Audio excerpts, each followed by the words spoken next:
If gender is fluid, why not also age? Or height, race, skin color, or eye color?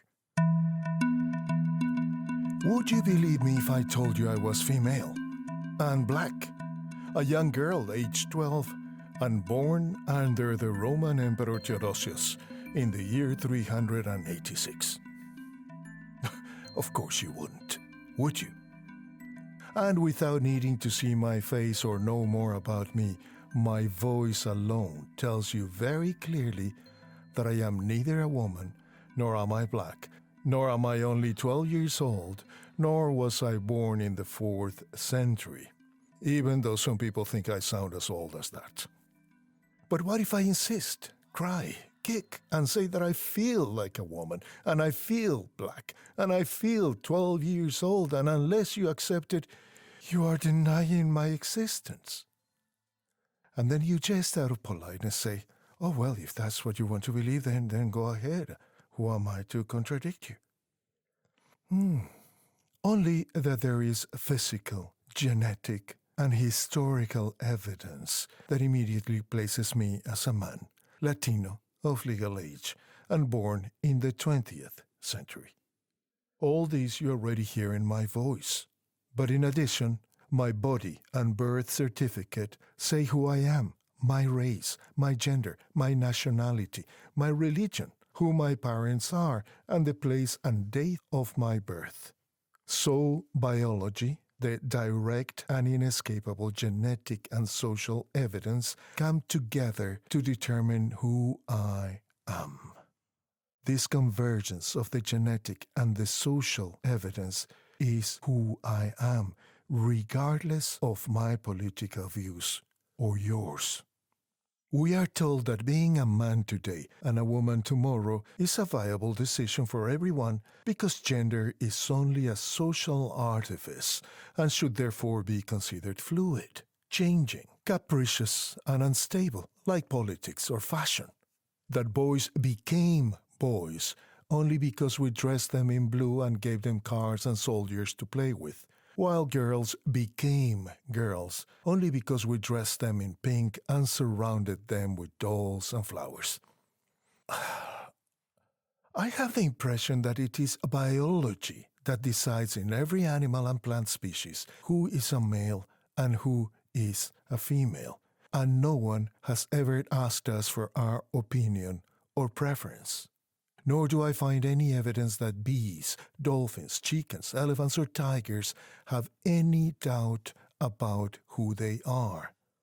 But today, it is fashionable to tell us that these are dangerous illusions, that boys are boys and girls are girls only because society has convinced us of it with a lie, a conceptual artifice, that it is a social ruse that makes us male or female, and therefore we can change our minds according to the weather or the circumstances because we can organize everything according to our preferences of the moment.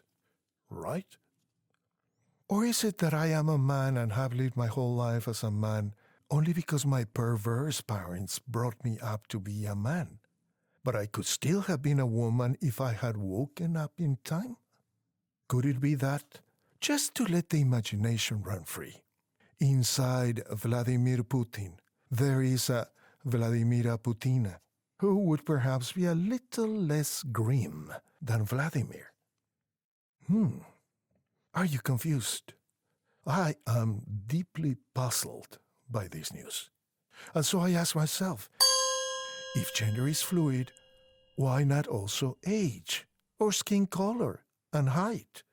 If someone has the right to say to me, today I feel male, but tomorrow I feel female, and on Wednesday I don't know yet, because we're not there yet. And this person can also demand and impose on me by law, as they are sadly already doing in many countries, that I honor and applaud their personal decision on pain of losing my job. Why can't I say, today I feel like a young man of 20, but tomorrow I will be a mature man of 40, and on Wednesday I may decide I'm already 65 to start collecting my pension right now. It would be very convenient for me to take out a loan or a life insurance policy, But do you think a bank or an insurance company would listen to me? Gender is nobody's invention. It is a genetic, imperative characteristic. It is not something that suddenly crossed the minds of the government, the church, or our old-fashioned grandparents in some idle moment. Gender is dictated beyond all argument and doubt by our chromosomes. Our chromosomes don't change. They don't care whether we like or dislike our body shape or skin color. They could not care less what level of education or income we have, how good or stupid our political or sexual ideology is, our personal preferences, our age, our race, how quiet or outgoing we are. Our chromosomes decided from the beginning who we are. And our chromosomes never change their minds, even if you and I change our minds every 15 minutes. You're mistaken, Gabriel Porras. It's been proven that gender is only a social convention. Traffic lights are also a social convention. Do you want to ignore them? Go ahead. How long do you think you're going to stay alive? And how many innocent people will you kill if you do not obey traffic lights? Of course, what we interpret as feminine or masculine has a social component, so it changes slightly from one historical epoch to another. But society can only reinforce what biology has already established, once biology has launched us out into the world as male or female. That society then supports a genetic imperative does not in any way weaken, much less cancel out, what genetics, biology, has already established. Now, a million things are entirely and 100% social constructions or creations, but that does not make them any less reasonable or necessary. We have already said that traffic lights are social conventions. It is not in biology that red should mean stop and green should mean go. Red and green mean that because human beings have agreed that they mean that. That's how words work. When we say dog, we have all agreed that we will be talking about a canine, not a lizard or a bird. Do you think this makes words less important? I'd say exactly the opposite. Borders between nations, for example, are social conventions. But should we erase them because of that? Ukraine shouldn't complain that Russia invaded it because borders are just social conventions? Nationalities. Should we all be ashamed of who we are and burn our passports and identity cards? We would be burning a good part of our identity in the process, but then it's all fluid, isn't it?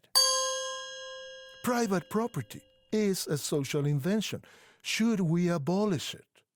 Can any stranger wear your clothes, drive your car, enter your house and sit at your table, eat your food, and lie in your bed?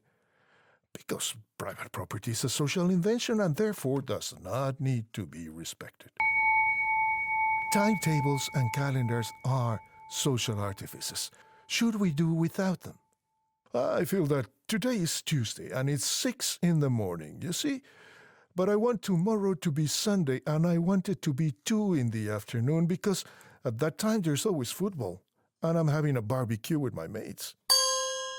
Titles and professional accreditations are 100% social conventions.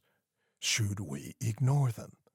Today I declare myself an engineer, tomorrow a surgeon, and next week an astrophysicist. And no one should ask me for accreditation because professional titles are only social conventions. Would you put yourself in the hands of a surgeon without accreditation? Yeah, I thought you wouldn't. Education, science, art, all are constructs, social inventions. Good manners, healthy, beautiful things like courtesy, respect, and kindness. Those things that make life so much better for all of us are 1000% social conventions. It is not in biology that we should be polite, grateful, or pleasant to anyone.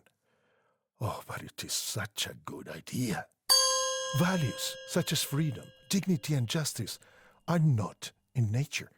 We conceive them, the same as jobs. Do you have a job? Or do you want a job? Pure social conventions and inventions. Human rights and animal rights. Nature does not prescribe rights for anyone.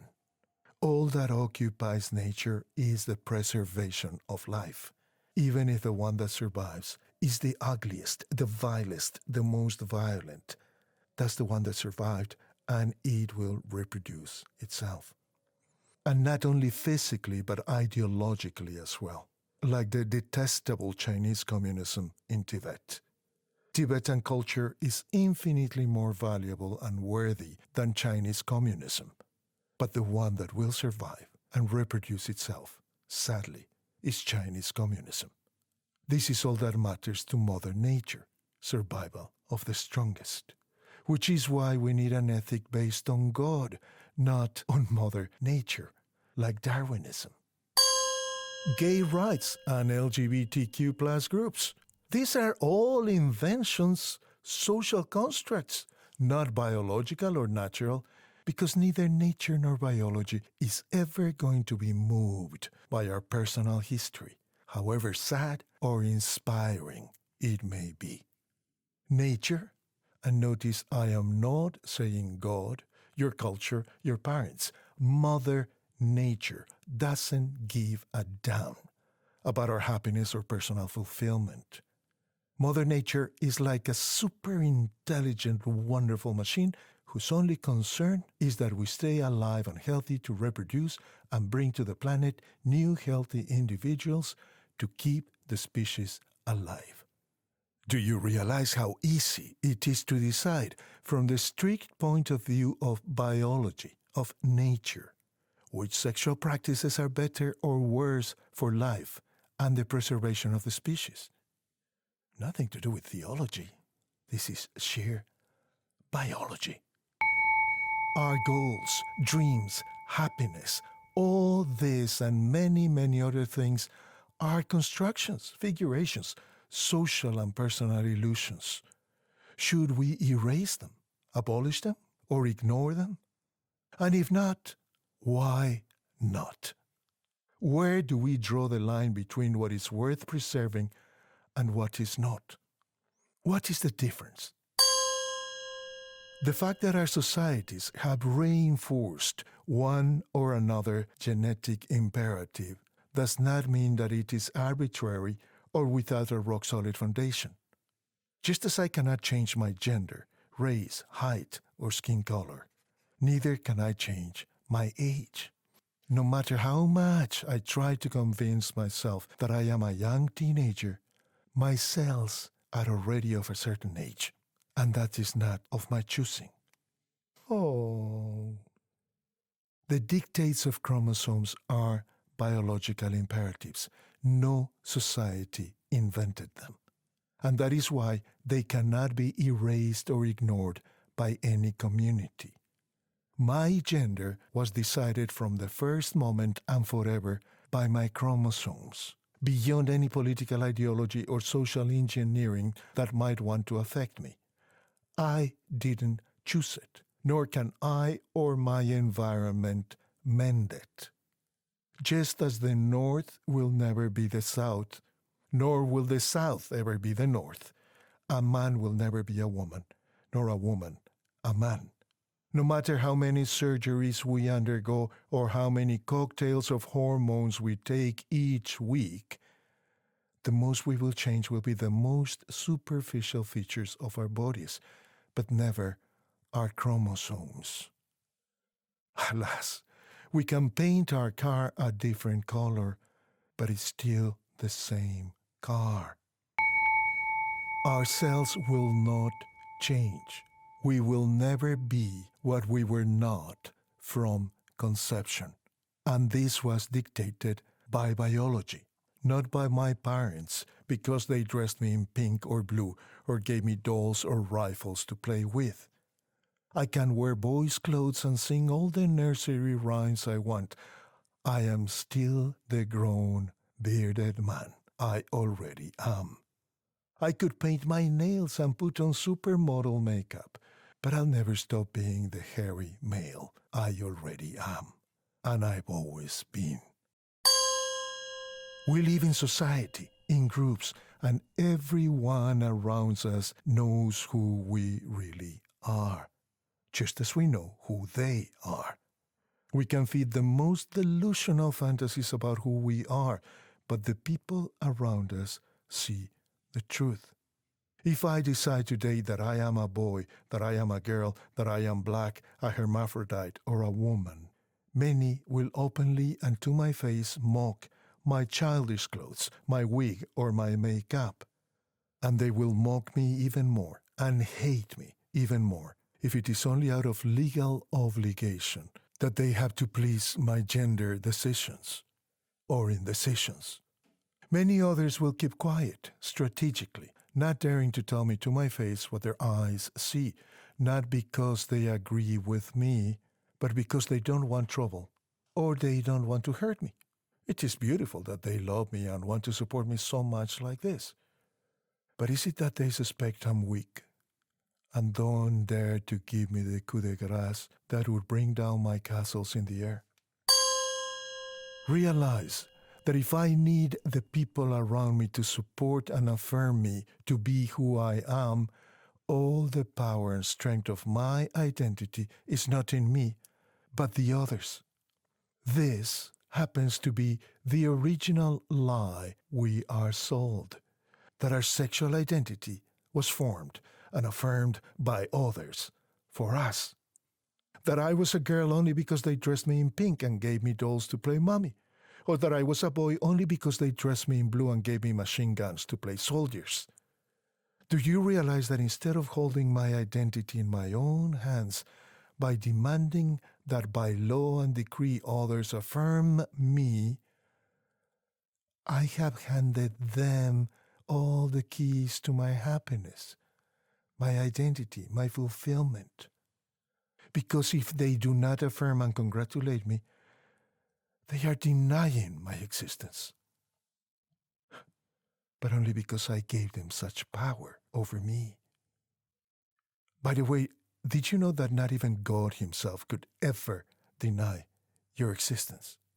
Neither God nor nature deny existence. It's impossible to deny someone's existence. Your identity, fulfillment, and future are in you, quite apart from what a fool like me thinks or does not think, support or does not support, affirm or does not affirm in you or about you. Do you realize that by having surgery and changing your gender, you do not advance a single step towards freedom, towards happiness, but quite the opposite? Don't have surgery. Don't change your gender because you will never be able to change your chromosomes. You will remain the same person in the same body, but with a million new additional complications. Nature is never wrong. It was not wrong about you, nor will it ever be wrong about you. Your gender and mine are not and will never be fluid, because our chromosomes are not and will never be fluid. For all the crimes committed by the surgeons who are getting rich operating on you, and the pharmaceutical multinationals who will be making trillions selling the cocktails of hormones and drugs to which the operation will enslave you for the rest of your very diminished days. The attributes of a man or a woman are not grafted onto our bodies at will. We either have them or not from before we are born and for the totality of our days, just like the color of our skin or our eyes. Our bodies, the bodies we were born with, are an integral and indissoluble part of who we are. we can never mutilate them and be better for it.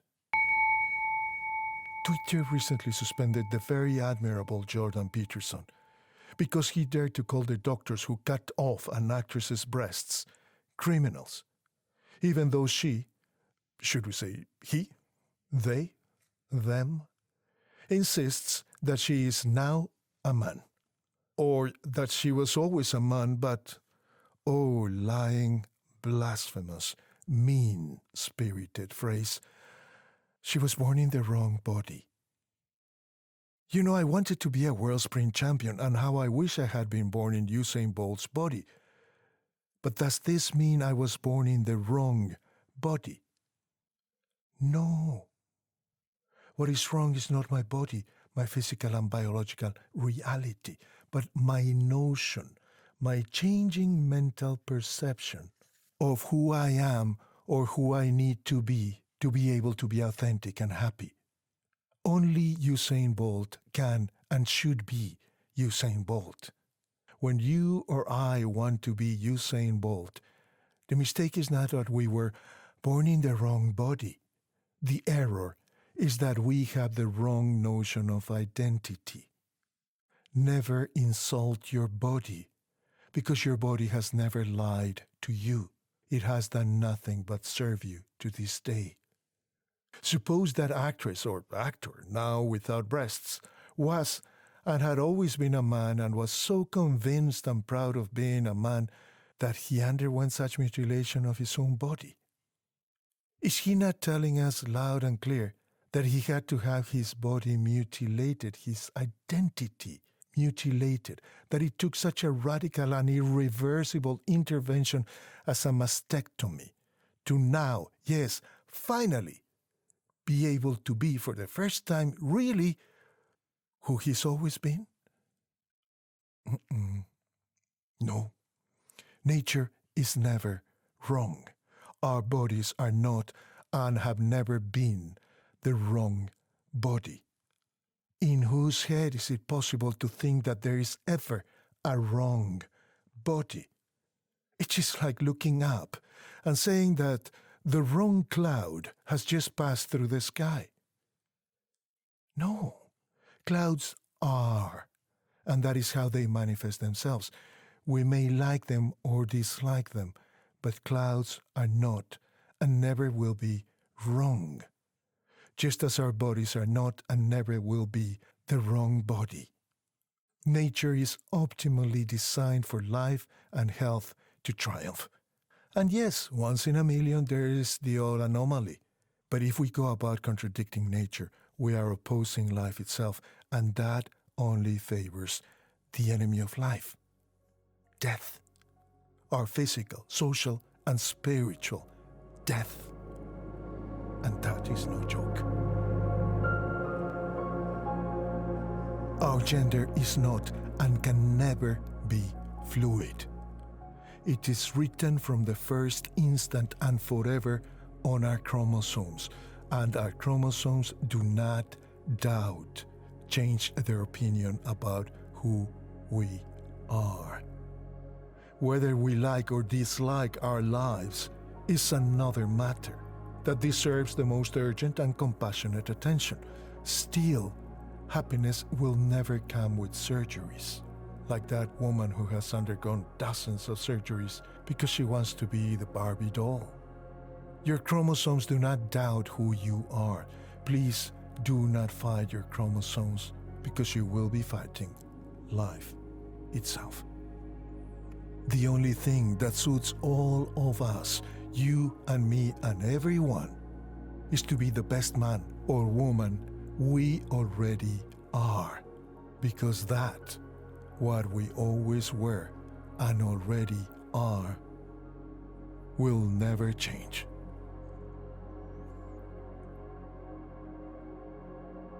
Thank you for listening. I am Gabriel Porras, a professional voiceover artist, and I respect you so much that I will not deceive you even if they punish me for telling you the truth. Because the truth and you and I are worth far more than the condemnation of enemies of nature who want to disrupt your identity by selling you the lie that your gender is fluid. Just as light has never ceased, nor will ever cease, to be light, your gender is not, never was, and never will be fluid.